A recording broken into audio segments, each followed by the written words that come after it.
इस लड़के ने नहीं सोचा था कि बाकी बच्चे जो जादुई जानवर बुलाते हैं वे शांतिपूर्ण छोटे जीव होंगे। यहाँ तक कि थोड़े मजबूत छात्र भी बस बड़े जादुई भेड़िए बुलाते हैं।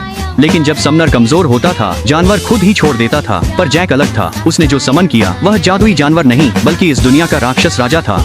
कुछ गड़बड़ महसूस कर जैक ने जल्दी से फ्लैश ग्रेनेड फेंका ताकि सबकी नजरें चकाचौंध हो जाएं। राक्षस राजा भी थोड़ी देर के लिए स्तब्ध रह गया। उसने नहीं सोचा था कि उसे इतना कमजोर मानव बुलाएगा। उसकी नजर कमरे में घूमी और जैक को लगा जैसे उसकी सभी गुप्त बातें खुल गई हों। जब वह सोच रहा था कि क्या उसे लड़ाई करनी चाहिए तभी राक्षस राजा अचानक घुटनों के बल बैठ गया और अनुबंध पर हस्ताक्षर करने की इच्छा जताई। उसने कहा कि अगर जैक आदेश दे तो वह राक्षस जाति की पूरी ताकत से एक देश मिटा देगा। हालांकि जैक का ऐसा इरादा नहीं था। उसने अंततः दानव राजा के साथ अनुबंध कर लिया। आखिरकार अगर स्थिति नहीं सुलझी तो दूसरों की दृष्टि स्थायी रूप से खराब हो सकती थी। जादुई चक्र गायब होते ही जैक ने घबराकर पीछे खड़े सहपाठियों की ओर देखा।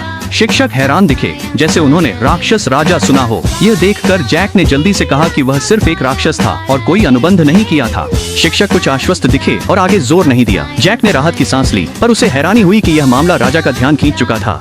राजा के बार बार पूछने पर जैक ने अंततः सच कबूल कर लिया। राजा भी उतने ही स्तब्ध थे। अगर राक्षस राजा उसी समय गुस्सा हो जाता तो पूरा राज्य एक पल में नष्ट हो जाता। जैक माफी मांगता रहा क्योंकि उसे उम्मीद नहीं थी कि उसकी जादुई शक्ति इतनी जल्दी खत्म हो जाएगी। इन शब्दों पर राजा को अचानक कुछ एहसास हुआ। शिक्षक को यह बात गुप्त रखने का निर्देश देने के बाद उन्होंने सभी को जैक की अविश्वसनीय क्षमता की आंकड़े दिखाने की तैयारी की।